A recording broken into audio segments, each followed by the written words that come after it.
Chapter 100. Jared's thoughts about Asmahal's nature.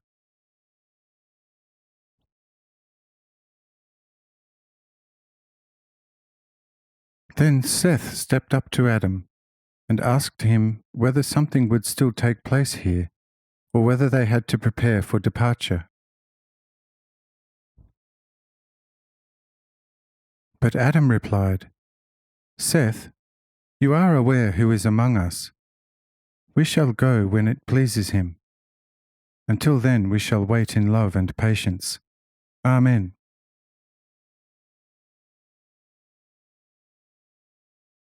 And also Jared went to Enoch and asked him in secret, "Listen, my beloved son, I have such a strange feeling. This Asmahal, who was to be your pupil and live in my hut, possesses, as I see it, so much wisdom and knowledge in all things, that his speech greatly exceeds yours. I do not mean to reproach you, since your words are from on high, and not one of them is in vain, and every word perfectly denotes the meaning, both physically and spiritually, and living corresponding forms are found in every human heart of all you have said. Yet notwithstanding all the good and true, and also not to its detriment, there is a great difference between your language and that of Asmahal. This is how I noticed the difference clearly. With your speech I always clearly discovered within me that your word is a proper light. Whoever acts in accordance with it can and must attain to life. Besides, your always gentle word is like daybreak, which surely announces the coming day, as your word proclaims the life that is certain to follow.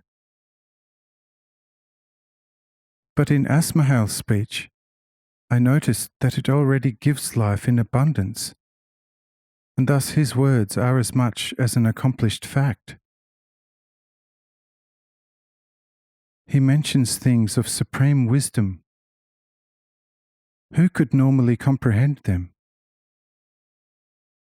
However, coming from his mouth, they give one the impression as if one had already, from eternity, grown up with them as with playmates. One would not even consider asking for an explanation, because one becomes immediately one with the word and thus one life.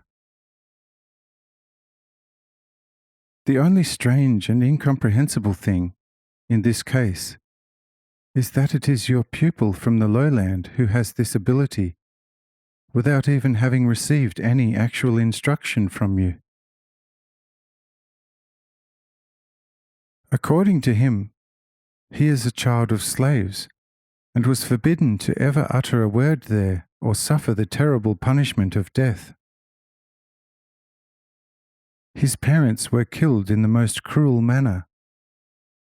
He fled to us, and this morning, nameless and full of suspicion, entered before our eyes the blessed region of the hallowed heights.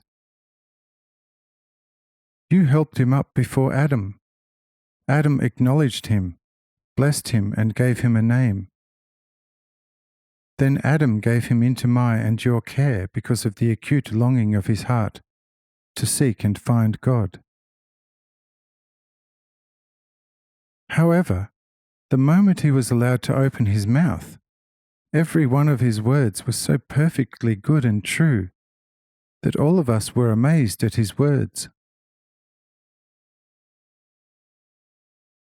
You were still able to correct many a word by Adam, Seth, and almost all the others. But Asmahal's words were at all times above needing any correction. Enoch, there is something wrong in this whole matter. It is really most peculiar with that man, how convincingly and quickly he dealt with our vow. We partook of food and drink, without our conscience stirring at all as it would normally have done.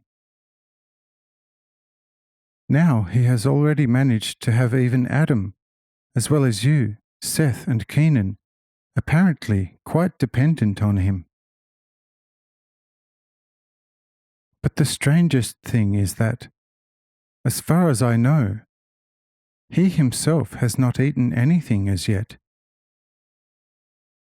Besides that, he has, so to speak, with one stroke done away with all the formerly so inviolable laws of Adam, and that without the least opposition on the part of Adam. If I had done that, I would not have been allowed to look at Adam's hut for a whole year. However, Asmahel needs only to open his mouth, and every word is, as already mentioned, as much as an accomplished fact. Enoch, I tell you, whoever can understand that must understand more than the two of us, and surely more than all of us together. If you have some hidden light in this matter, do not leave your father blind beside you.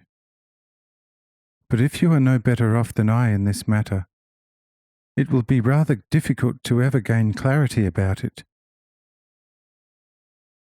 However, if you know something, tell me in 3 words, but in such a way that Asmahel and the others do not notice it. Amen.